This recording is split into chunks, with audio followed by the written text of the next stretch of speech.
the rivers of Babylon, there we sat down.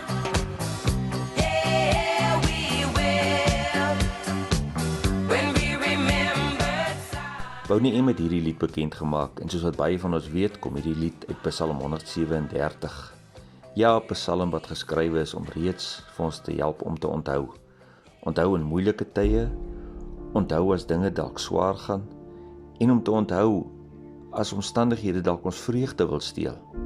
Vandag wil ek saam met u onthou, en om dit makliker te maak, onthou ek dit in die vorm van 3 M'e, myself, mekaar en middelaar. Kom ons onthou weer wie ek is. Myself, ek is uniek, ek is spesiaal deur God gemaak. Ek is so besonders gemaak dat ek 1 uit 8 biljoen mense op hierdie aarde is. Dat hy vir my soveel talente en soveel gawes gegee het, wat my uniek en besonders maak. Ons onthou ook mekaar. Ons veg saam teen hierdie corona-pandemie. Maar ons dink ook aan hulle wat met kanker leef, diabetes, ander siektes leef. Hulle wat op hierdie stadium nog worstel deur hartseer. Hulle wat nog deur erge droogte gaan.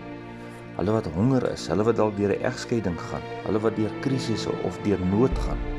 Kom ons bid vir mekaar, kom ons gee om vir mekaar, kom ons stel belang in mekaar. Die belangrikste hier op die vooraand van Paasnaweek, ons middelaar, die 3de M. Jesus Christus wat ons middelaar is. Hy wat weggekyk het van homself af, sodat ons kan weet, niks of niemand kan ons ooit skei van sy liefde nie. Hy kom nooi ons weer uit hierdie Paasnaweek.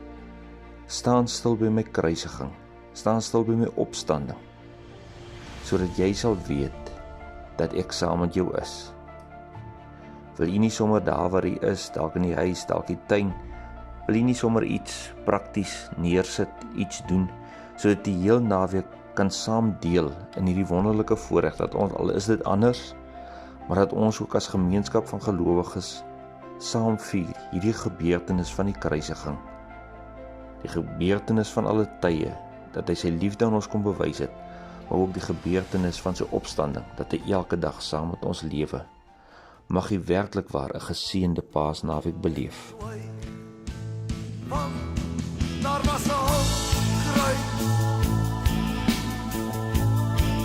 ja redder aan 'n hoopkruis vasgeslaan.